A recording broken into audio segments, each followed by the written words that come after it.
कार्यकर्ताओं के इस कोरोना वायरस के सम्मान कार्यक्रम में हम सब की उपस्थित इस ब्लॉक के सम्मानित प्रमुख श्रीमती सुनील देवी जी, पूर्व में प्रमुख और राज्य मंत्री श्रीमती वेंकटेश्वर जी, इस ब्लॉक के ज्येष्ठ प्रमुख भाई आशा जी, मंच पर उपस्थित क्षेत्र के जिला पंचायत के सम्मानित सदस्य हमारी पार्टी के वरिष्ठ नेता भाई विनोद बिष्ट जी, पूर्व मंडल अध्यक्ष भाई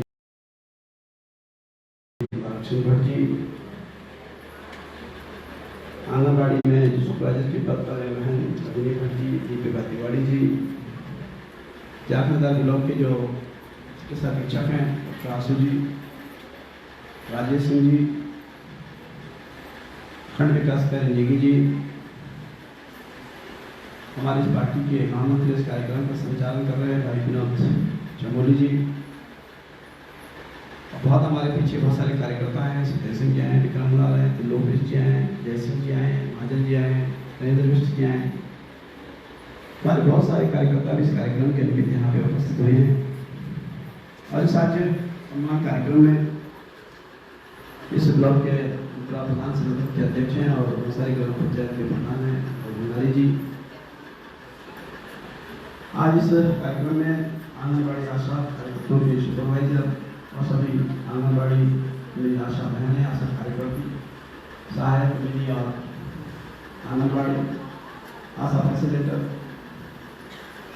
आज कोरोना वायरस के रूप में आप लोगों ने जो काम किया और विषम परिस्थितियों में किया,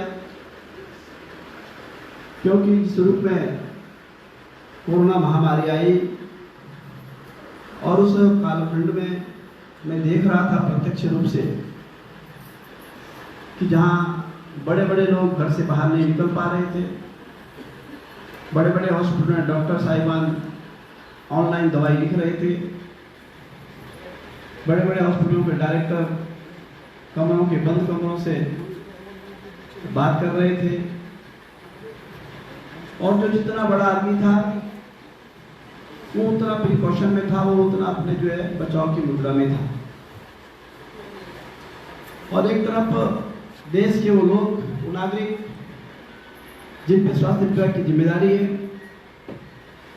और दूसरी तरफ वो लोग जो 134 करोड़ की जनता को बैठ बैठ पड़ी। महामंत्री हर्षमणि जी हमारे जीवन विधानसभा के प्रधान भी हैं, हमारे महामंत्री भी हैं।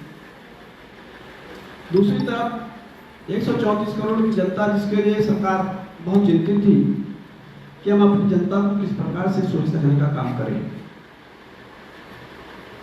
और जब कोरोना गांव गांव पहुंचा तब तो बड़ी विकट स्थिति हो गई। जब हमारे बच्चे बाहर थे, विदेशों में थे, 390 से ऊपर विदेशों के देशों में थे, सब लोगों ने ये दबाव बनाया कि हमारे बच्चे वापस आने चाहिए क्योंकि विश्व में लॉकडाउन लग गया है। और हम सब ये चाहते थे कि हमारे बच्चे, हमारे सगे संबंधी वापस आए। हम उनको वापस लाए, सरकार वापस लाए। माननीय मोदी जी ने वंदे भारत एक्सप्रेस चलाकर, जहाज चलाकर पूरे देश के लोगों को, विश्व के देशों से अपने लोगों को वापस लाने का काम किया। और जब वापस आए तो लोगों ने कहा ये गांव में घर पे नहीं आएंगे, 14 दिन क्वारंटीन रहेंगे, 21 दिन रहेंगे। और प्रत्येक स्कूल में, बेसिक स्कूल में, ब्लॉक की बिल्डिंग में, पंचायत भवन में, आंगनबाड़ी के केंद्र में हमने क्वारंटीन सेंटर बनाकर उनको क्वारंटीन करने का काम किया। और उस विषम परिस्थिति में प्रत्येक बूथ पर, प्रत्येक गांव में यदि कोई काम करने वाला मिला तो आशा कार्यकर्ता मिली, आंगनबाड़ी कार्यकर्ता मिली और हमारे डॉक्टर्स को मिले। तो सबको आज बधाई देता हूँ, शुभकामनाएं देना चाहता हूँ, क्योंकि आपने जो काम किया जिसको अतुलनीय है, जिसकी कोई तुलना नहीं हो सकती। मैं बाहर कह रहा हूँ, मैं हृदय की गहराइयों से कह रहा हूँ, क्योंकि मैंने देखा है प्रत्यक्ष रूप से यहाँ के विधायक, आपका विधायक होने के नाते मैं कोरोना की महामारी के लगातार दोनों कालखंड में जो हमारी महामारी आई, हमने एक एक गांव, एक एक क्षेत्र में जाने का काम किया, एक दिन घर बैठे नहीं। और लोगों के बड़े फोन आए, अरे भाई थोड़ा ध्यान रख पाए तो क्या जान नहीं पाए तो जीवन ये ठीक भाई, कोरोना फैल रहा, तुम गाँव पहुँचा रहे हो। मैंने कहा कुछ नहीं होगा भाई, भगवान साक्षी है, बद्रीनाथ की कृपा है। यदि हम सच्चे भाव से जा रहे हैं तो हमें बालना का नहीं हो सकता, मन में खोट होगा तो कोई रोक नहीं सकता, वो तो भगवान जान ही रहा है। और इसमें सच्चे मन से जनप्रतिनिधि होने के नाते अपना दायित्व का निर्वहन किया। विधायक में था, इसलिए मैंने क्षेत्र में जाकर एक समस्या की चिंता करने का काम किया। हमने एक घर में सैनिटाइजर मास्क पहुंचाने का काम किया और लक्ष्य था कि किसी तरह से महामारी का संक्रमण बढ़े ना। हमने लोगों को जागरूक करने का काम किया और सरकार के निर्देशों को पहुंचाने के लिए जो आप सब बैठे हैं, मातृशक्ति बैठी है, आंगनबाड़ी कार्यकर्ता के रूप में आपने जो काम किया, इसके लिए मैं सिर झुकाकर नमन करता हूं, आपको प्रणाम करता हूं। आपने अतुलनीय काम किया है। और उसके बाद जब महामारी दूसरे काल में आई है, उसने बड़ा भयंकर रूप लिया, तो बहुत सारे लोग हमारे चले भी गए। 700 से ऊपर डेथ उत्तराखंड में हुई है, 7 लाख से ऊपर देश में हुई है। आप सब जानते हैं कि पढ़े लिखे लोग हैं, समाज को डेली आप फेस करते हैं। और ये आंगनबाड़ी के आशा कार्यकर्ता इतनी जीवन पर इतनी जुझारू है कि एक फोन पर जो है ये अपना किराया खर्च करके ब्लॉक में दौड़ते हैं, सीएससी में दौड़ते हैं, नेटी दौड़ते हैं, जो जहां बुलाता वहां दौड़ते हैं। इनका कर्तव्यनिष्ठ तो आप लोग हैं। बड़ी बड़ी तनख्वाह पाने वाले लोगों का भी सफर मिल जाता है, उनका मेडिकल चल जाता है, उनकी पारिवारिक परिस्थितियां आ जाती हैं। सरकारी गाड़ी होने के बाद भी, सरकारी टीएडी अनुमन्य होने के बाद भी हमने बहुत सारे लोगों को गाने मारते देखा है। लेकिन ये गांव के भीतर रहने वाली आशा और कार्यकर्ताओं के रूप में आपने जो काम किया है, मैं सरकार की तरफ से आपको धन्यवाद देता हूँ, आपको बधाई देना चाहता हूँ, क्योंकि आपने अपने परिवार और बच्चों की परवाह न करते हुए हर स्वास्थ्य विभाग के आदेश का अनुपालन किया, बाल विकास विभाग के आदेश का अनुपालन किया। एडवाइजरी के रूप में डॉक्टर आसू हो, आंगनबाड़ी के रूप में बहन भट्ट हो, और जिला विकास से संबंधित सीडीओ और डीएमओ, जिस पुलिस प्रशासन के आदेश हो, इन सबको आपने मानने का काम किया। और इसलिए आज हमने तय किया था कि हम कोरोना वायरस के रूप में जिन लोगों ने हमारी 134 करोड़ की देश की जनसंख्या को बचाने का काम किया, विधानसभा में संक्रमण को रोकने का काम किया, हम उनको उनके घर पर जाकर सम्मान करने का काम करेंगे। और आज हमने विकास कर मुख्यालय पर आप सबको इसलिए बुलाया है क्योंकि इसमें समय लगता है। यदि न्याय पंचायत द्वारा जाते तो बहुत समय लगता, और सुझाव आया कि इनको यहीं पर कार्यक्रम करके इनको सम्मान किया जा सकता है। अन्य जगह लोग कर रहे होंगे, हमारी सरकार का आदेश भी है, सरकारी आदेश जब आएगा तो उसका भी अनुपालन करेंगे। लेकिन ये सम्मान समारोह पूर्णतः विधायक के रूप में मैं अपनी ओर से, अपनी तरफ से कर रहा हूँ, क्योंकि मुझे लगा कि मुझे आपने विधायक बनाया, उनको बिठाओ बजरंगपुर से सत्य, मुझे लगा कि आपने बड़ी मेहनत के साथ हम आपको मेरे को विधायक बनाने में, मेरी पार्टी की सरकार बनाने में जो मदद की। मेरा नैतिक दायित्व है कि मैं अपने संसाधनों से, अपनी तनख्वाह से या अपने संसाधनों से, किसी के माध्यम से, मैंने कहा मैं एक एक कोरोना वायरस को सम्मानित करने का काम करूंगा, क्योंकि इसलिए करूंगा कि आपका उत्साहवर्धन रहना चाहिए। बहुत लोगों के सुझाव आया था कि साहब सबको दिया जा रहा है, हमको पूछ ही नहीं रहा है। मैंने कहा कोई नहीं, हम पूछेंगे, पूरी सरकार पूछेगी। यदि विधायक पूछ रहा है तो पूरी सरकार पूछ रही है, इसमें कोई कोताही बरतने की जरूरत नहीं है, न मन में शंका रखने की जरूरत है। क्योंकि आज इस रूप में आप सब बहनों ने काम किया और काम के साथ साथ परिवार की जिम्मेदारियों का निर्वहन किया। और मैं देख रहा था कि जब क्वारंटीन गांव थे तो यहाँ केवल आशा बहन जा रही थी, वो केवल जो है सामान भी देना है तो वही दे रही थी, पटवारी से रिपोर्ट ला रहे हैं तो वही दे रही थी, घर के बाहर सामान का पैकेट रख रही थी, वही रख रही थी। इतनी बहादुरी के साथ काम किया। इसलिए हम, हमारे शास्त्रों में लिखा है कि हम नारी की पूजा करते हैं, नारी हमारे लिए भगवान का स्वरूप है। ये शास्त्रों में ऐसे नहीं लिखा है, ये शास्त्रों में इसलिए लिखा है कि भारत की महिलाएं वीरांगनाएं थी। आप अतीत को याद करेंगे, रानी लक्ष्मीबाई का इतिहास पढ़ेंगे तो वह जज्बात और उसके साथ उन्होंने इस देश की आन बान और शान की रक्षा के लिए जिस प्रकार से अपने प्राणों की आहुति दी है, हम उसी के तो खून हैं।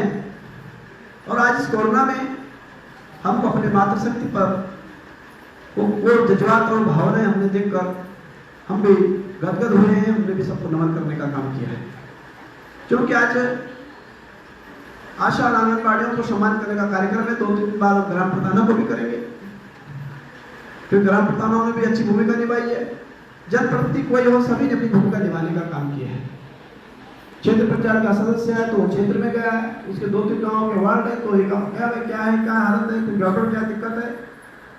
यानी ऐसा नहीं कर सकते कि किसी ने कोई काम नहीं किया है। यदि कोई काम नहीं करता तो फिर इतनी बड़ी संख्या में जो महामारी आई थी उसको रोकने में जो हमने ताकत लगाई है, तो आज बहुत सारी स्थिति खराब होगी। और हम सौभाग्यशाली हैं कि हमारे यशस्वी प्रधानमंत्री जी जो इस देश को बुलंदी पर ले जाने का काम कर रहे हैं। आप सबने देखा है किस प्रकार से अमेरिका का स्वरूप था। अमेरिका जैसा देश विश्व की महाशक्ति है, जिसकी मात्र 32 करोड़ जनसंख्या है। फ्रांस की जनसंख्या केवल 4 करोड़ है। कोई भी देश 2, 4, 6, 8, 10 करोड़ से ऊपर किसी की जनसंख्या नहीं है। इजराइल की जनसंख्या 90 लाख है। उनको वो वैक्सीनेट हो जाए 100% तो बहुत बड़ी बात नहीं है। 135 करोड़ के लोगों को वैक्सीन देना कोई छोटा काम नहीं है, क्योंकि आज इस प्रकार से विश्व की महामारी आई, एक संवेदनशील सरकार नहीं होती प्रदेश और देश के भीतर तो लाशों के ढेर होते, जमीन में जगह नहीं मिलती, हमें कैसे हाल होते। लेकिन हम सौभाग्यशाली कि हमारे प्रधानमंत्री नरेंद्र मोदी जी ने इस देश में एक राजा के रूप में, प्रतापी राजा के रूप में अपने कर्तव्यों का निर्वहन करते हुए इस देश को बचाने का काम किया है। जब कोरोना आया, कोरोना के बाद इसका समाधान क्या है? साहब दवाई तो आई नहीं, नई बीमारी आई है, दवाई तो उपलब्धि नहीं है, विश्व के अंदर कहीं नहीं है। विश्व के देशों ने दवाइयां बनाई तो भारत 135 करोड़ की जनसंख्या है। अमेरिका जो अपने यहाँ लगाएगा तब यहाँ भेजेगा, रूस अपने यहाँ लगाएगा तब यहाँ भेजेगा, जापान जो अपने यहाँ लगाएगा तब यहाँ भेजेगा, क्योंकि पहले सबकी प्राथमिकता अपने देश को बचाने की थी। और हम सब जानते हैं कि जब चेचक हुआ तो चेचक का टीका 15 से 17 साल के भीतर आया। हैजा हुई तो हैजा की दवाई बनने में 10 से 12 साल लगे। तब तक कितने परिवार और कितने लोग चले गए आप कल्पना नहीं कर सकते हैं। लेकिन हम सौभाग्यशाली हैं कि हमारे श्री प्रधानमंत्री जी ने 1 साल के भीतर 2 जो है कोरोना की दवाइयां बनाकर इस देश को वैक्सीनेट करने का काम किया है। और 2 अपने यहाँ बना रहे हैं, 6 देशों से समझौता करके 4 और टीका लाकर जो है लगभग जो है पूरे देश के नागरिकों को वैक्सीन देने का काम कर रही है। 68 करोड़ लोगों को वैक्सीन लग चुकी है। ये वैक्सीन नहीं होती तो क्या करते? आज विश्व का जो सीनरी और विश्व का जो परिदृश्य है, उस विश्व के परिदृश्य में यदि आपका बेटा होशियार है, नहीं वो आपका बेटा होशियार है, वो पढ़ के जो है वो MBBS में निकल गया, विदेश पढ़ाई जाना चाहता है। आपका लड़का साइंटिस्ट है, वो अमेरिका जाना चाहता है। आपका बेटा अच्छे होटल में है, वो विदेश जाना चाहता है। और कंप्यूटर एक्सपर्ट हो, कंप्यूटर में विदेश जाना चाहता है, तो वो विदेश जा नहीं सकता जब तक उसको दोनों वैक्सीन लगेंगी नहीं। लेकिन दोनों वैक्सीन जब तक लगेंगी नहीं, उसका वीजा आएगा नहीं। क्योंकि उसका वीजा इसलिए नहीं आएगा कि विश्व के देशों ने कहा है जब 100% वैक्सीनेट का सर्टिफिकेट मिलेगा तब वीजा जारी होगा, एयरपोर्ट पर एंट्री तब होगी। आप कल्पना कर सकते हैं इन दोनों वैक्सीन उपलब्ध नहीं होगी तो हमारा बेटा कितना ही होशियार हो जाए। यदि 7 साल दवाई बनने में लगती, आज तो बेटा घर में है, 7 साल बैठ के पढ़ता, कोई दिक्कत नहीं था। और लोग छुपना साहब बच्चा घर में बैठा क्यों साहब, कुछ नहीं करना साहब। थोड़ा विचार करो, आप नहीं समाज में चूसते हैं, क्योंकि जब तक वैक्सीन नहीं लगेगी आप विदेश आपका बेटा जा नहीं सकता, देश नहीं छोड़ सकते आप। क्योंकि विश्व के देशों ने कहा 100% वैक्सीनेशन के बाद ही उसकी एंट्री होगी। भाई प्रधानमंत्री जी नहीं होते, मोदी जी नहीं होते और वैक्सीन नहीं बनती साल भर के भीतर, तो 135 करोड़ देश के लोगों को वैक्सीन लाने में, विश्व के देशों से लाने में वर्षों लग जाते। और जब वर्षों लगते तो हमारे बेटे वर्षों तक घर में बैठे रहते, वो ना पढ़ाई कर सकते हैं, ना होटल की नौकरी कर सकते हैं, ना कंप्यूटर के माध्यम से विदेश जा सकते हैं। ये छोटा काम नहीं है मेरी बहनों। हम सौभाग्यशाली हैं कि यशस्वी प्रधानमंत्री जी ने रात दिन मेहनत करके साइंटिस्टों को लगाकर, देश के वैज्ञानिकों को लगाकर, देश की जो लैब है उनको फैसिलिटेट कर, उन पर मशीनें लाकर तुरंत जो है वैक्सीन बनाने का काम किया। उसका परिणाम है कि आज हम दिसंबर तक 100% वैक्सीनेट हो जाएगी। हमारा विधानसभा तो लगभग हो ही गया है। ये इसलिए हुआ है कि सक्षम नेतृत्व होता है तो देश समाज की चिंता करता है। 7 साल बाद वैक्सीन आएगी, आपका बेटा विदेश नहीं जा सकता, 7 साल में घर बैठना ही बैठना, कुछ नहीं कर सकते। 7 साल बाद डॉक्टर बनेगा नहीं बनेगा कि नहीं बनेगा, वो इंजीनियर बनेगा कि नहीं बनेगा, साइंस बनेगा, कोई गारंटी नहीं है। और इसलिए हम सौभाग्य साल है कि हमारे प्रधानमंत्री ने ये लोग भी चिंता करके वैक्सीन उपलब्ध कराई और फ्री में लगा रहे हैं, 1 रुपए नहीं ले रहे, फ्री से लगा रहे हैं। क्योंकि यदि हम प्राइवेट को दे देंगे तो पैसा लोग बहुत ज़्यादा खर्च हो जाएगा, लोगों पे है नहीं। एक क्षेत्र में गांव में लगा रहे हैं, जहां 10 लोग हैं 10 को लगा रहे हैं, क्योंकि ये वैक्सीन लगाना बहुत जरूरी है। कोई भी संक्रमण होगा, वैक्सीन लगी रहेगी तो छोटे मोटे बुखार से समाप्त हो जाएगा। दूसरा कोरोना महामारी जब आई, जिनको वैक्सीन लग गया था वो बहुत ज़्यादा उनकी डेथ नहीं हुई है, बहुत बड़ी संख्या में डॉक्टर मरे हैं प्रथम जो कोरोना आया इलाज करने में, लेकिन तब तक उनको वैक्सीन लगा दी जो फ्रंटलाइन वर्कर थे। उसी कारण सेकंड लहर में डॉक्टर पुलिस वालों की आप देखते होंगे डेथ रेट उनका बिल्कुल कम है, बहुत 0 के आसपास है। उसका कारण था कि हमने समय पर पहले फ्रंटलाइन वर्करों को लगाया, पुलिस की ड्यूटी में कौन है, आंगनबाड़ी आशाओं को लगाया, उन्होंने सेना के जवानों को लगाया, डॉक्टर्स को लगाया, ताकि जो है लोग बीमार हों उनको ठीक कर सके। तो ये प्रकार से प्लानिंग के तहत किया है और इसलिए वैक्सीन उपलब्ध होना ही बहुत बड़ी बात है। हम भले कह रहे हो, विपक्षी भले कह रहे हो, कुछ नहीं वैसा आपके साथ बच्चा घर में बैठे, सब कर बैठे हैं भाई। पहले जीवन बचाना था साहब, नहीं तो 6 दिन बाद चल जाएंगे, होटल भी खुलेंगे, सारे व्यवसाय खुलेंगे, फैक्ट्रियां खुलेंगी, जो सबको जाना है, देश का विकास शुरू होना है। लेकिन ये परिस्थिति ऐसी आ गई, ये महामारी को बोल के नहीं आती है। ये महामारी जब आई तो इस महामारी के कारण हम सब हैंग हो गए, पूरी सरकारें, विश्व की सरकारें हैंग हो गई। इसलिए हम सौभाग्यशाली है कि आज हमको ऐसा यशस्वी नेतृत्व के कारण आज हम देश को लगातार 1 दिन में 1 करोड़ लोगों को वैक्सीन लगाने का काम कर रहे हैं। और लोग राजनीतिक रूप से छींटाकशी करते हैं। किसी ने बोला साहब मोदी की वैक्सीन है, भाजपा की वैक्सीन है, इसे लगाना नहीं है। देश के लोगों ने, राजनीतिक दलों ने माहौल खराब करने का काम किया है। पहले हम देश के नागरिक हैं, लोग राजनीति करने में मशगूल रहते हैं, राजनीतिक विषय पर जो है बहुत ज्यादा लोगों का ध्यान होता है, तो समाज को भटकाने का काम करते हैं। हमारा वो काम नहीं है, क्योंकि हम जो है पूरे देश के लिए, पूरे प्रदेश के विकास के लिए आपने हमको प्रतित्व दिया है। हमारी चिंता 120 लाख लोग जो हमारे प्रदेश की जनसंख्या है उसकी चिंता करना हमारा काम है। हम दिसंबर तक पूरे लोगों को वैक्सीन लगा देंगे। जामीनदार और चंबा में फर्स्ट डोज तो 100% हो गया है, सेकंड डोज के 56% है, 70 है। और ये इसलिए हुआ है, आप सबकी मेहनत के कारण हुआ है। आपने गाँव में लोगों को जागरूक करने का काम किया। आज डॉक्टर साहब बैठे, हमने 4 एम्बुलेंस दिए विधायक से और कहा है कि घर घर वैक्सीन भेजो। आप आशा बहनें हैं, आंगनबाड़ी कार्यकर्ती हैं, यदि आपके गांव में 2, 4, 5, 10 लोग भी कोई वैक्सीन लगाने से रह गया हो तो आप हमको फोन कर दो, डॉक्टर आशा को फोन कर दो, हम वही एम्बुलेंस भेजकर वही वैक्सीन लगाने का काम करेंगे। जिन बहनों के बूथों पर कोरोना मुक्त वैक्सीन लग जाएगी और जितनी जल्दी आप लगा पाए उनको सम्मानित करने का काम करेंगे, उनको विकसित करने का काम करेंगे। क्योंकि गांव में किसी एक को बीमारी हो जाएगी तो उससे जो है पूरा गांव का माहौल खराब हो जाता है। और इसलिए हम सबका दायित्व है कि आप जिस रूप में कर रहे हैं, मैं जानता हूं कि आपकी समस्या क्या है। भारत सरकार के तमाम सारे कार्यक्रम हैं जिनके माध्यम आपके माध्यम से उनको संचालित करने का काम करते हैं। और आप सबकी भी पारिवारिक जिम्मेदारी है, समाज की जिम्मेदारी है, बच्चों की जिम्मेदारी है। आप सब भी चाहते हैं कि हमको ऐसा मानदेय मिले ताकि हम अपने परिवार का भरण पोषण कर सकें। और ये बात स्वाभाविक है।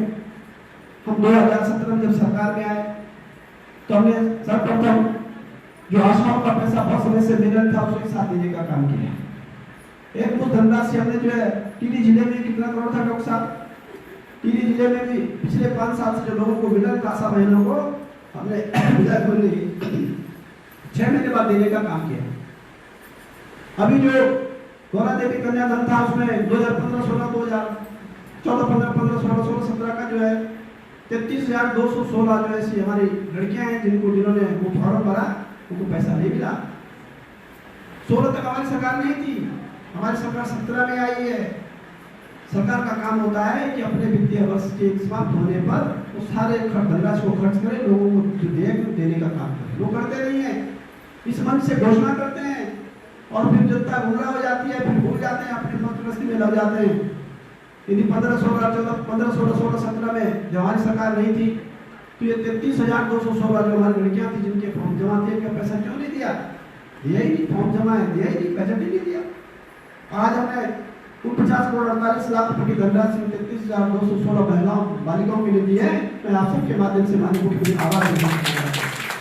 हमारी सरकार के लोकप्रिय मुख्यमंत्री विधानसभा में घोषणा की, भारत सरकार का बेटी बचाओ बेटी पढ़ाओ कार्यक्रम है और जो बेटियों के देख लंबित हैं तो वो काम अच्छा नहीं है। उसके विधानसभा में माननीय मुख्यमंत्री जी ने घोषणा की है 49,44,00,000 की धनराशि को रिलीज करके जो 33,216 हमारी बालिकाएं उनको पैसा मिलने का काम होगा। आगे अपने बैकअप नहीं है, आप समय पर दे रहे हैं।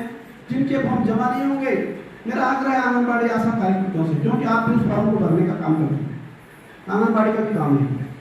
भाई छोटी छोटी गलतियां होती हैं, लोगों को जो है थोड़ा सहयोग करो। 62,000 की धनराशि दे रहे हैं, 11,000 जन्म पर, 51,000 इंटर कार्ड पास करने के बाद।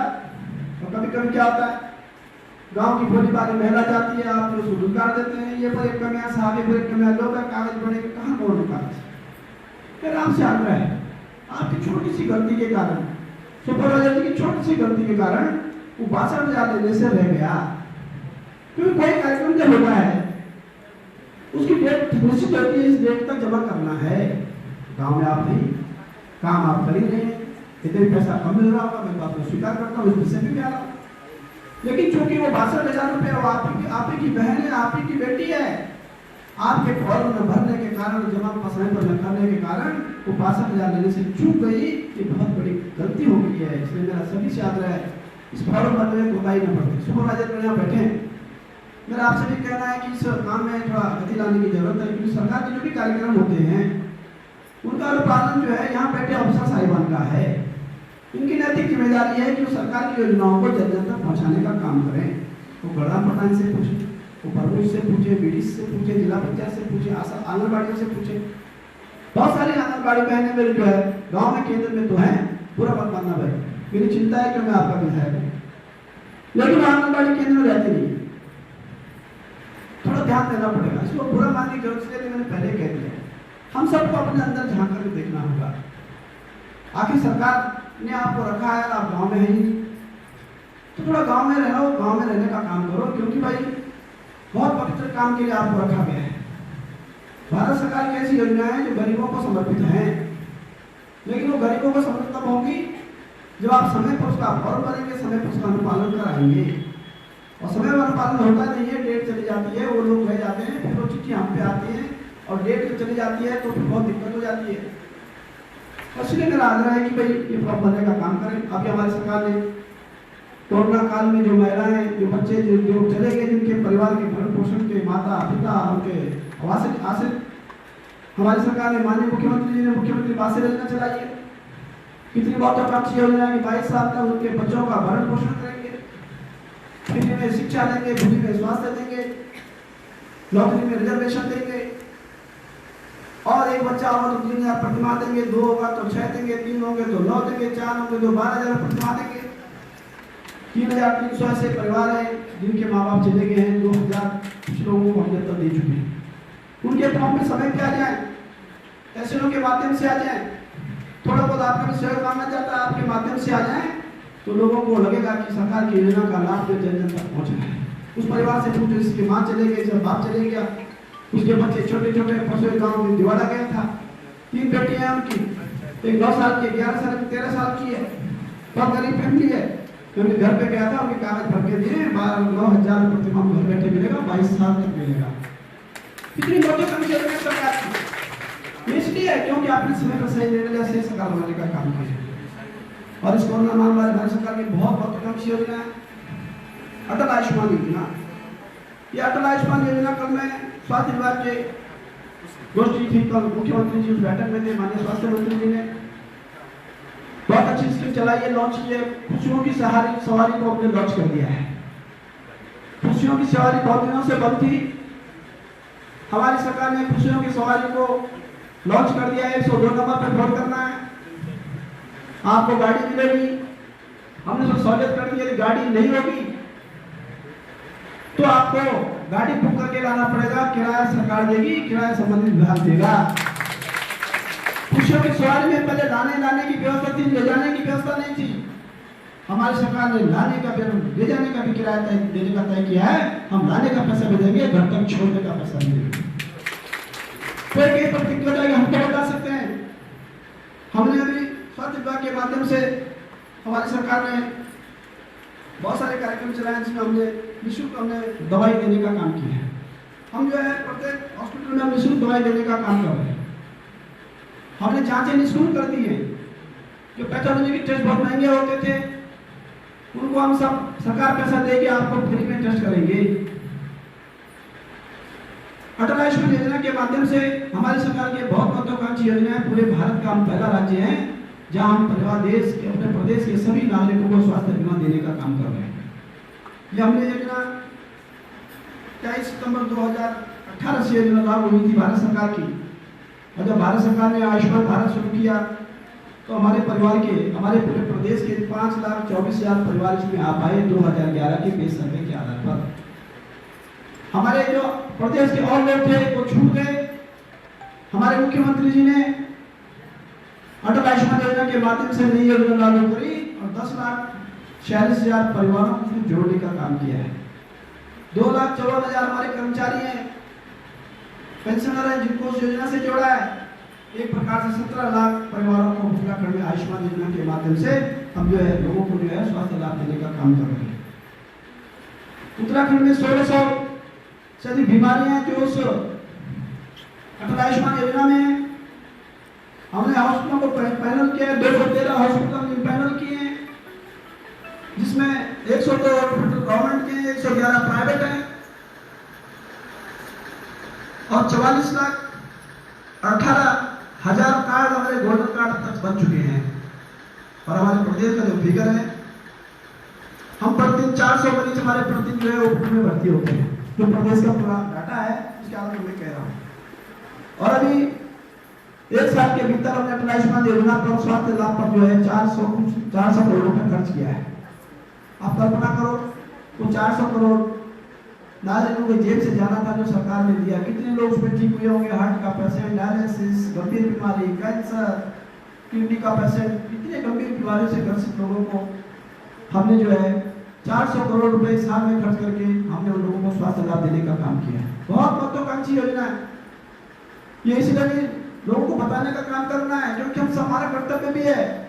भले आपके पार्ट उसका काम में नहीं आता होगा, कुछ काम ऐसे होंगे जो आपके उसमें आते ही नहीं होंगे। आशाओं का काम अलग है, आंगनबाड़ी का अलग है, लेकिन गांव में हम साथ हैं, एक हमारा गांव है, तो किसी को शेयर कर देंगे, बता देंगे तो कोई बुराई नहीं है, सबको बताना चाहिए, क्योंकि आप मेरे परिवार के टच में हैं। और हमने हमारी सरकार स्वास्थ्य विभाग के माध्यम से हम बहुत अच्छा, हमने अभी सारे हॉस्पिटलों को हमने अभी डायलिसिस के केंद्र बना रहे हैं। जिला स्तर पर डायलिसिस होगा, क्योंकि डायलिसिस किडनी के पेशेंट का होता है, उनको बहुत दिक्कत होती है, 10 से 15-20 हज़ार आने जाने में लग जाता है। हम डायलिसिस को फ्री में कर रहे हैं और डिस्ट्रिक्ट हॉस्पिटल पर कर रहे हैं। स्वास्थ्य विभाग के माध्यम से हम पूरा अमूलचूल प्रवर्तन करने का काम कर रहे हैं। अभी बात आई कि भाई कुछ मांग जो है आंगनबाड़ी कार्यकर्ताओं की, उनको राजकीय कर्मचारी घोषित करो, ऐसा ही है ना? आशाओं का कि हमारा मानदेय करो, ऐसा ही है ना? और इसलिए जो है भारत सरकार के बहुत सारे कार्यक्रम हैं। ये कार्यक्रम हमेशा चलने वाले कार्यक्रम हैं, ये कार्यक्रम कोई बंद होने वाले नहीं है। आज ये चाहिए का पहले जो आज NHM आ गया, राष्ट्रीय स्वास्थ्य मिशन आ गया, तीसरा वही है, आगे भी कुछ और होता रहेगा, क्योंकि भारत सरकार के जन जागरण के हमेशा रहने हैं। और इसलिए प्रत्येक बूथ पर मैं देख रहा था, मेरे पास सूची है, इतनी बड़ी संख्या में हमारे लोग इस विधानसभा के भीतर, में थोड़ा सा मोटा मोटा बताऊं तो जागीरदार में आंगनबाड़ी और आशा कार्यकर्ता की विधानसभा की बात कर रहा हूँ, 51 ग्राम पंचायत की। यहाँ 92 ग्राम सभाएं जो 41 ग्राम पंचायत जो है प्रतापनगर विधानसभा में धारदार में तरफ है। चंबा में 286 आंगनबाड़ी आशा कार्यकर्ती हैं और चंबा में आशा फैसिलिटेटर 126 कार्यकर्ती, आशा 26 आशा फैसिलिटेटर जागीरदार में 60 है, मिनी आंगनबाड़ी और सहायिका और जागीरदार में 184 है, सुपरवाइजर बाल विकास परियोजना 4 है, सुपरवाइजर बाल विकास चंबा में 4 है, ब्लॉक समन्वयक जागीरदार में 2 है, क्षेत्र ब्लॉक समन्वयक चंबा में 2 है। यानी एक गांव में औसतन ग्राम प्रहरी है। ऐसे 5-6 लोगों को एक गांव में सरकार का कुछ ना कुछ जो है पारितोषिक देकर उनके परिवार की आजीविका चलाने का काम करता है। मैं मानता हूँ न्यूनतम होगा, लेकिन हमारी सरकार में आते ही हमने उसको बढ़ाया है। 3750 किया, 4700 किया, 7500 किया। आशा बहनों का 2-2 हजार रुपये भी 6 महीने तक आपको 2 हजार प्रति माह देंगे और एक पुरुष धनराशि का भी प्रोविजन है। जो टीकाकरण है, जो आप धात्री महिलाओं का इलाज में आप जाते हैं, बच्चे का पोषण के लिए उसको टीका लगाने जाते हैं, उसमें भी पारितोषिक मिलता है। हम बहुत गंभीरतापूर्वक आपके पक्ष में हैं। आप हमारी सरकार आपकी सारी समस्याओं को बहुत धैर्य और गंभीरतापूर्वक सुन रही है। हमने प्रधानों का वेतन 3500 किया है, जो 500 था हमने 1500 किया, 1500 का 3500 पे हमने किया है, किसी सरकार ने नहीं किया है। अब एक दिन में सब थोड़ी होगा, लेकिन सम्मान करते हुए आगे बढ़ रहे। मैंने कहा कि आप सब बहुत उद्देश्य कार्यकर्ता हैं, गांव का सेटअप समाप्त होने वाला नहीं है। हमारा पूरा प्रयास है कि आने वाले समय में हम आशा आंगनबाड़ी कार्यक्रम बहुत उद्देश्य कार्यकर्ता करके उनको वाजिब मानदेय देने के लिए हमारी सरकार गंभीरतापूर्वक विचार कर रही है। आपको धरने पे जाने की जरूरत नहीं है, प्रदर्शन करने की जरूरत नहीं है, क्योंकि राजनीतिक लोग आपको गुमराह करते हैं। आपने पिछली बार धरना दिया था तो हमको भी जबरदस्ती बुलाया और साहब तुम के पक्ष में हो। अरे मैंने सरकार का काम है, हम जबरदस्ती करने जा रहे हो, ना जाए तो आप नाराज जाते साहब और यहाँ 50 साल बाद झगड़ा हो भाई क्यों आप समझ में ऐसा हम थोड़े हमारे ये नेतागिरी पसंद नहीं हो जाता। हम काम करने वाले लोग हैं। पिछले 5 साल में आपने लंबा धरना प्रदर्शन किया नहीं टीवी में, हमारे लोग रहे होंगे। मैं देखा नहीं गया हूँ, बहुत मजबूरी से गया, आप लोगों ने बहुत बोला आने आना है। मैंने कहा जिसका सरकार है उसका राज करेगी ना भाई। हम विधायक बने तो हमने सबसे पहले आशाओं का पैसा जो बैकलॉग था सारा दिया है, सबको मिला है। अभी ब्लॉक से जारी नहीं हो रहा था, हमने जो है पिछले मेरे संज्ञान में आया चंबा ब्लॉक, उसी दिन मैंने उनका पैसा नहीं करवाया, जामीनदार करके करवाया। अधिकारी लोग भी गड़बड़ करते हैं, हमें बताया करवा, वो आपकी कब सुनते होंगे, क्योंकि आपको कोई बंगला मजदूर नहीं है। मैं यहाँ बैठे पक्ष से कह रहा हूँ, जो अधिकारी गण है, ये हमारे वो लोग हैं जो आपकी विभाग की ताकत को रात दिन करके 4 चांद लगाने का काम कर रहे हैं, आपको पुष्ट करने का काम कर रहे हैं। इसलिए इनको नमन करो, इनको वंदन करो। इन्हीं के बलबूते विभाग जो है अपनी बुलंदियों को जो है 15 अगस्त और आर्ट परेड दिल्ली की परेड पर जो है झांकी लगाकर जो है प्रदेश का जो है बड़ा बैनर लगाकर जो है प्रदर्शित करने का काम करता है। और इसलिए जो है यहाँ बैठे अफसर साहिबान को, आशा आंगनबाड़ी कार्यकर्ताओं को बहुत तहजीब और सम्मान के साथ रखना चाहिए, उसे काम भी देना चाहिए। अनावश्यक बुलाना ठीक नहीं है। कोई काम आज फिर दूसरे दिन भी फिर तीसरे दिन भी, ये ठीक नहीं है। मैंने समीक्षा बैठक में कहा अधिकारियों की कि क्या मतलब है भाई, तुम 10 हर दिन बुलाते रहते हो, तुमको घर डाल है 5-7 हजार तुमको मिलता है, तुमको तुम जो है दौड़ा रहे हो डेली। बैठकों का सिस्टम बनाओ, फोन दे रहे हैं, स्मार्टफोन दे रहे हैं, भी आपको हमारी सरकार दे रही है, टैबलेट दे रहे हैं आशा बहनों को भी। आप हम इसे फोन से बताएंगे, 24 मिनट आने की समस्या नहीं रहेगी। आप ब्लॉक में कोऑर्डिनेटर को वैसे भेज देंगे, जो फोटो भेजना है वैसे भेजेंगे और अपना काम गाँव में करेंगे। यानी हम टेक्नोलॉजी का उपयोग भी कर रहे हैं ताकि आप डेली जो आने जाने में खर्च होता है, आपका समय बर्बाद होता है, अपने बच्चों को समय दे पाते हैं, खेती बाड़ी को नहीं दे पाते हैं, उसके लिए हम आपको फोन के माध्यम से आप अपनी सारी डाटा भेज सकते हैं। और हमारी सरकार दे रही है, हमने उसको बजट प्रावधान कर दिया है। आज इस अवसर पर मैंने पूरी विधानसभा के भीतर 680 आशा आंगनबाड़ी कार्यकर्ता मेरी विधानसभा के अंदर, चंबा में भी मैं कल जाऊंगा, चंबा में हमने कार्यक्रम रखा हुआ है, क्योंकि मैंने पहले कहा था कि हम आशा आंगनबाड़ियों को सम्मानित करेंगे। और इसलिए करेंगे क्योंकि वो ग्रास रूट पर उन्होंने बहुत बहादुरी से काम किया है। जो काम आपने किया कोई नहीं कर सकता है, मैं दावे के साथ पुनः कह रहा हूँ। हमने विधानसभा के अंदर भी कहा है, हमने माननीय मुख्यमंत्री से भी कहा है जो विधानसभा में चर्चा होती है हमने उसमें भी इसका उल्लेख किया है, क्योंकि जनप्रतिनिधि का काम है कि अपने प्रदेश की उन समस्याओं का उजागर करना जिसके कारण लोगों का मनोबल टूटा हुआ है। और कुछ लोग क्या करते हैं, चलो साहब धरना पर ज्ञापन दे, ये ज्ञापन की प्रवृत्ति बंद करो थोड़ा, इसमें आप ही लोगों का समय लगता जा रहा। लोग अपनी दुकान चलाते हैं, राजनीति दुकान। मैंने कभी नहीं बोला भाई तुम्हारे लिए बोलो, मैं छोड़ा पिछले 5 साल मैंने कभी नहीं बोला कि धरना पर करो, मैं आता हूँ तुम्हारे, मैंने कभी नहीं बोला, क्योंकि मैं क्यों बोला उससे। 4 आदमी चले साहब सीधे उठाए झोला चले, मत जाओ ऐसा।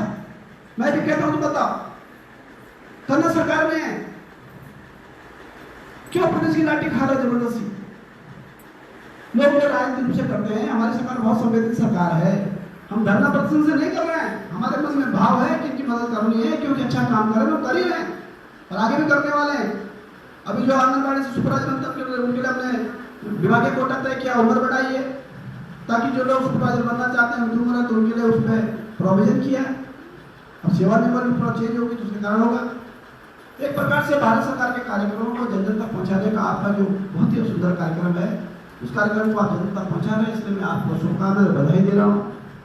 अब चूंकि आज समय भी काफी हो गया, जो देर से है, क्योंकि जो सर्टिफिकेट उसमें साइन होने थे और कुछ मैंने आप लोगों को सामग्री मंगाई थी, उसमें थोड़ा विलम्ब हो रहा था, क्योंकि रोड टूटी, जगह जगह गाड़ियाँ निकल नहीं रही।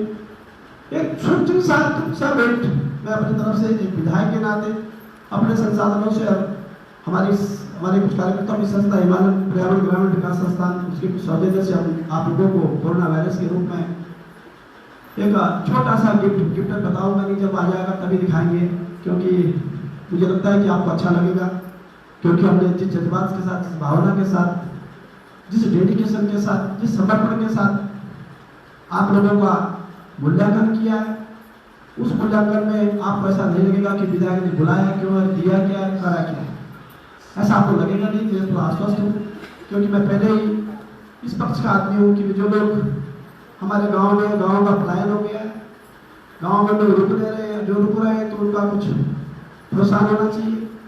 आने वाले समय में हम आपको, आप विश्वास रखिए, आप धैर्य रखिए। अभी 2-3 महीने बाद चुनाव हो जाएगा, लेकिन हम आपको बहुत देश कर्मी घोषित करके हमारी सरकार आपको बहुत ऊंचाई पर ले जाने का काम करेगी, ये मैं आज आपके बीच में कहना चाहता हूँ। सहयोग आपको करना है, हमारी सरकार पीछे नहीं है, हमारे डबल इंजन की सरकार है। दिल्ली में मोदी जी की सरकार, यहाँ मोदी जी की सरकार होगी तो आप सबके कार्यक्रमों को जो है गति मिलेगी, आप सबको काम मिलेगा, आपका मानदेय भी बढ़ेगा। लेकिन यदि गड़बड़ करोगे, गड़बड़ होगा तो फिर जो है सबके हित बाधित होते हैं। पश्चिम बंगाल का उदाहरण आपके पास है, वहाँ भारत सरकार का लागू नहीं है, 75 लाख किसानों को किसान सम्मान निधि नहीं मिल रही है, क्योंकि योजना को लागू नहीं कर रहे हैं। दिल्ली में अरविंद केजरीवाल ने राष्ट्रपति लागू नहीं किया, आयुष्मान भारत शुरू नहीं किया, क्योंकि मोदी जी का फोटो न चल जाए। लोगों को अपनी चिंता है, मोदी जी को गुंजाव है, मोदी जी भारत के प्रधानमंत्री हैं, परेशानी काय की तुम्हें, देश का विकास कर रहे हैं, परेशानी काय की तुम्हें। इस देश को अपनी मातृशक्ति मानकर अपनी माँ बेटियों का, युवाओं का इतना काम कर रहे हैं, आज तक किसी प्रधानमंत्री किया नहीं है। और इसलिए ये डबल इंजन की सरकार केंद्र पुरुष योजनाओं के लिए बहुत जरूरी है। यदि स्टेट में दूसरे दल की सरकार होती है तो भारत सरकार योजना लागू नहीं होती है, वो आगे बढ़ाते भी नहीं। और इसलिए मैंने आपको कहा, बाद में चुनाव आ जाएगा बहुत 3-4 महीने बाद, मैं आपको विश्वास पूर्वक कहता हूँ कि हमारी सरकार आने वाले समय में आपको बहुत देश कर्मी घोषित करके हम आपको उचित मान देने की व्यवस्था कर रहे हैं। आपको थोड़ा विश्वास करना पड़ेगा, हम पीछे नहीं हटेंगे। हमने सत्र में कहा था कि आसामों का पैसा देंगे, हमने विधानसभा के पहले सत्र में कहा कर सरकार से पैसा नहीं करवाया, सबका पैसा 1 साल 6 महीने के भीतर मिल गया था। और आज भी कह रहा हूँ, इस मन से कह रहा हूँ कि आप यदि पूरा मनोयोग से जो है हमारा साथ देंगे तो हम जो है आने वाले समय में आशा आंगनबाड़ियों को बहुत देश कर्मी घोषित करके आपका अलग कैडर बना के आप उचित मानदेय की व्यवस्था करेंगे। ऐसा संकल्प हमारी सरकार का, हम आगे भी करने वाले हैं। और इसलिए आज की सफर पर मैं आप सबको बधाई देता हूँ, शुभकामनाएं देता हूँ। यहाँ बैठे विभाग के सभी अधिकारियों का भी धन्यवाद करता हूँ, उन्होंने बहुत शॉर्ट नोटिस पर परसों रात 10 बजे हमने शुरू किया, और क्योंकि बारिश का अलर्ट हमने 2 कार्यक्रम पीछे किया, फिर बारिश हुई नहीं, अलर्ट बहुत था, और बहुत शॉर्ट नोटिस हमारे कई लोग आए भी नहीं, क्योंकि सूचना हो नहीं पाई। मैं कल रात 10 बजे पहुंचा, मेरा तो एक बैठक थी, और इतनी शॉर्ट नोटिस पर यदि आप 200 लोगों को बुला सकते हैं तो इनको तो धन्यवाद है ही। आप सबको इसलिए धन्यवाद है कि आप मातृशक्ति होने के बाद भी अपने परिवार को, बच्चों को छोड़कर, आप ये सारी खेती बाड़ी को छोड़कर इतने शॉर्ट नोटिस पर आए हैं, तो मैं हृदय की गहराई से आपका अभिनंदन करता हूँ, आपका अभिनंदन करता हूँ। और आज इस कार्यक्रम में मैं एक बार पुनः सभी यहाँ पर बैठे मंचा से हमारे पार्टी के सभी पदाधिकारी हैं, नेता हैं, जनप्रतिनिधि हैं, आप सबको तरफ से मैं बधाई देता हूँ। और आने वाले समय में हम जो है आप सबकी समस्याओं को उचित मंच पर ले जाकर सरकार के माध्यम से अच्छा करने का काम करेंगे। थोड़ा आपको धैर्यवान होने की जरूरत है, धरना प्रदर्शन करने की जरूरत है नहीं। मैं पुनः आग्रह कर रहा हूँ, कोई फायदा धरना प्रदर्शन से होता नहीं है। हमारी सरकार आपकी एक समस्या को भली बात समझती है, कर भी रहे हैं। हमने गैर सैनिक के बजट में आशा आंगनबाड़ियों के लिए धनराशि का बजट प्रावधान किया था, जो आज हम आपको 2-2 हज़ार रुपये देने का काम कर रहे हैं। इसको हम आगे भी करने वाले हैं। और जो केंद्र पोषण योजनाओं का जो आपको उसमें कुछ पैसा मानदेय के रूप में मिलता है कि मैं इस पर इतना पैसा दें, पैसे को बढ़ाने की हमारी सरकार कार्रवाई कर रही है, आगे भी करेंगे। क्योंकि इनको चुनाव आ जाएगा और चुनाव के बाद परिणाम आने के बाद हम सब को लगेगा कि हमने मुस्लिम जो है ब्लॉक के हॉल में जो यहाँ के विधायक ने कहा था, आज उसमें मूर्त रूप में जो है वो परिणित हो गया है। मैं निश्चित रूप से करूँगा, क्योंकि हमारी सरकार का स्पष्ट मत है, हमें मातृशक्ति का सम्मान करना है, गाँव के पलायन को रोकना है, गांव में बैठे लोगों को मजबूत करना है, गांव की आजीविका को ठीक करना है। तब ठीक होगी जब गांव में काम करने वाला किसान, गांव में काम करने वाले महिलाओं को हम वाजिब हक देने का काम करेंगे। ये वाजिब हक आगे आने वाला है, बहुत जल्दी हम करेंगे। इन शुभकामनाओं के साथ एक बार पुनः मैं आप सबको मातृशक्ति को नमन करता हूँ, प्रणाम करता हूँ। आप बड़ी संख्या में आए, चाय पानी की व्यवस्था है, हमने समय से भी मंगाए हैं।